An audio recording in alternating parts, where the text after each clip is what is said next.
Hi all. இப்போ இந்த கிளாஸில் நம்ம பார்க்க போகிறது என்னன்னு பார்க்கலாம். அதுக்கு நான் ஒரு ஷூவிங் த்ரெட் தான் யூஸ் பண்ணியிருக்கேன். ஷூவிங் த்ரெட் யூஸ் பண்ணி லாக் ஸ்டிச் போட்டு எடுத்துக்கிட்டேன். இப்போ ஒரு பேர்ல் பீடு ஒரு சுகர் பீடு கொடுத்து எப்படி லாக் பண்ணுறதுன்னு பார்க்கலாம். எப்போதும் நம்ம எண்ணாட் போடுற மாதிரி கொடுத்து ஒரு செயின் ஸ்டிச் கொடுத்து நம்ம எண்ணாட் போடுறதுக்கு போடுற மாதிரி போட்டு கம்ப்ளீட் பண்ணிக்கிறேன். அந்த பிசுறு தெரியாமல் இருக்கா மறுபடியும் நம்ம ஒரு லூப் எடுத்து போட்டால் உள்ளே போய்க்கும். ஓகேங்களா? இது நான் முன்னாடியே சொல்லியிருக்கேன். அதே மாதிரி தான் இப்போ நான் போட்டிருக்கேன். அப்படியே நான் ட்ராவல் பண்ணி கொண்டு போகிறேன். கொண்டு போயிட்டு ஒரு லூப் எடுத்துக்கிறேன், ஒரு லாக் ஸ்டிச் போட்டு இப்போ ஒரு சுகர் பீடு ஒரு பேர்ல் பீடு ஒரு சுகர் பீடு கரெக்டாக அந்த இடத்துல எந்த இடத்துல தேவையோ அதில் எண்ணி ஒரு லூப் எடுத்து இப்போ இங்கே எண்ணாட் போட்டுக்கிறேன். போன கிளாஸ் எல்லாருமே ரொம்ப அழகாக அட்டன் பண்ணி போட்டிருக்கீங்க. ஏன்னா எனக்கு உடம்பு முடியாததுனால எனக்கு கிளாஸு கரெக்டாக பண்ண முடியல. சாரி, எல்லாருக்கிட்டையுமே நான் சாரி சொல்லிக்கிறேன். ஓகேங்களா? இப்போ நான் ஒரு ஆன்டிக் பீடு ஒரு சுகர் பீடு எப்போதும் மாதிரி எடுத்து நான் போட்டுக்கிறேன்.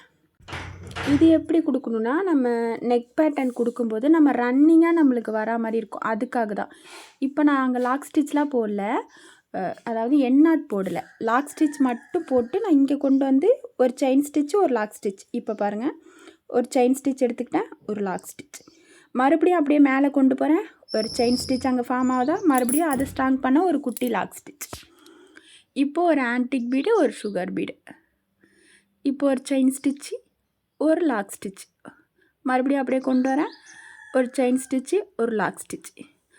முன்னாடி போட்டதை ஸ்ட்ராங் பண்ணுறதுக்காக தான். இந்த லாக் ஸ்டிச் நம்ம போடுறது எதுக்காகனா அது ஸ்ட்ராங்னஸாக இருக்கும், அதுக்காக தான்.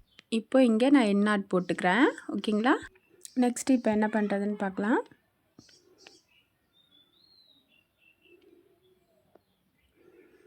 இப்போது அப்படியே ட்ராவல் பண்ணி கொண்டு போய் நான் ஒரு செயின் ஸ்டிச்சு ஒரு லாக் ஸ்டிச் போட்டு எடுத்துக்கிட்டேன். இப்போ 3mm பீடு இல்லைனா 4mm பீடு நீங்கள் எதை வேணாலும் எடுத்துக்கலாம். ஒரு 3 பீடு. ஓகேங்களா? அந்த 3 பீடை வச்சு தான் இப்போ நம்ம போட போகிறோம். ஒரு பீடு இன்சர்ட் பண்ணிக்கிட்டேன். இப்போ ரெண்டாவது பீடு போட்டு இங்கே ஒரு லாக் ஸ்டிச் கொடுக்குறேன். ஓகேங்களா?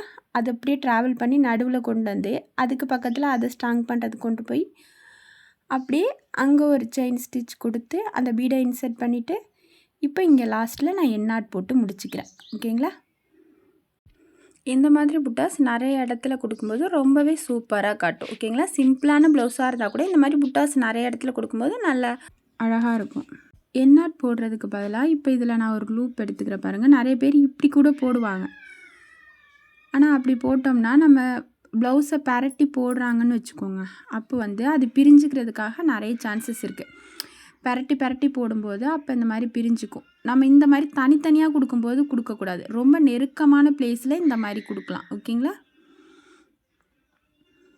இந்த மாதிரி புட்டாஸ் போடும்போதெல்லாம் நீங்கள் எண்ணாட் போட்டே முடிக்க பாருங்கள். அதுவும் ரொம்ப பெருசாக அந்த பிசுறு தெரியக்கூடாது, ரொம்ப சின்னதாக உங்கள் கண்ணுக்கு மட்டும்தான் தெரியணும் அந்த அளவுக்கு. இப்போ மறுபடியும் நான் ஒரு லூப் எடுத்து ஒரு லாக் ஸ்டிச் போட்டுக்கிட்டேன். இப்போது நான் ஒரு பீடு இன்சர்ட் பண்ணுறேன். இதில் மறுபடியும் ஒரு பீடு. ஓகேங்களா? ஸ்ட்ரைட் லைன்லேயே கொடுங்க. 3 பீடு கொடுத்துக்கோங்க. கொடுத்துக்கிட்டு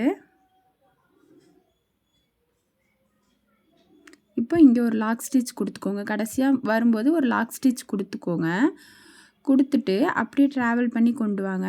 இந்த பீடுக்கு நடுவில் நான் ஒரு ப்ளைனாக ஒரு செயின் ஸ்டிச் கொடுத்துருக்கேன். இப்போ நான் காட்டுறேன் பாருங்களேன். அங்கே நான் செயின் ஸ்டிச் கொடுத்துருக்கேன் பாருங்கள், உங்களுக்கு தெரியுதுங்களா? அங்கே தான் இப்போ நான் ஒரு பீடு போடுறேன். நீங்கள் அங்கே ஒரு செயின் ஸ்டிச் கொடுத்து வரும்போது தான் உங்களுக்கு கரெக்டாக இருக்கும். அந்த 3 பீடுக்கும் அந்த கேப் இருக்குது பாருங்கள், அந்த 2 பீடுக்கு இடையில அப்படி வரணும். இப்போ அந்தாண்ட சைடுக்கு ப்ளைனாக ஒரு செயின் ஸ்டிச் கொடுத்து நான் ட்ராவல் பண்ணி கொண்டு போயிட்டேன். இப்போ கரெக்டாக இதோட ஷேப் கரெக்டாக வந்துட்டால் இங்கே உள்ளே வச்சு நீங்கள் எண்ணாட் போட்டுக்கலாம். எப்போதும் மாதிரி குட்டியாக போடுங்க, குட்டியாக போட்டு எண்ணாட் போடுங்க. ஓகேங்களா? கொஞ்சம் பெருசாக இருக்குன்னா மறுபடியும் ஒரு லூப் எடுத்து விட்டிங்கன்னா அது கீழே போய்க்கும். ஓகேங்களா? லைட்டாக பிடிச்சிட்டு இப்போ கீழே பிடிச்சி இழுத்திங்கன்னா போயிடும். இந்த கிளாஸ் எப்படி இருந்துச்சுன்னு மறக்காமல் கமெண்ட்டில் சொல்லுங்கள். நம்ம சேனலில் புதுசாக பார்க்குறவங்க சேனலை சப்ஸ்கிரைப் பண்ணிக்கோங்க. தேங்க்யூ.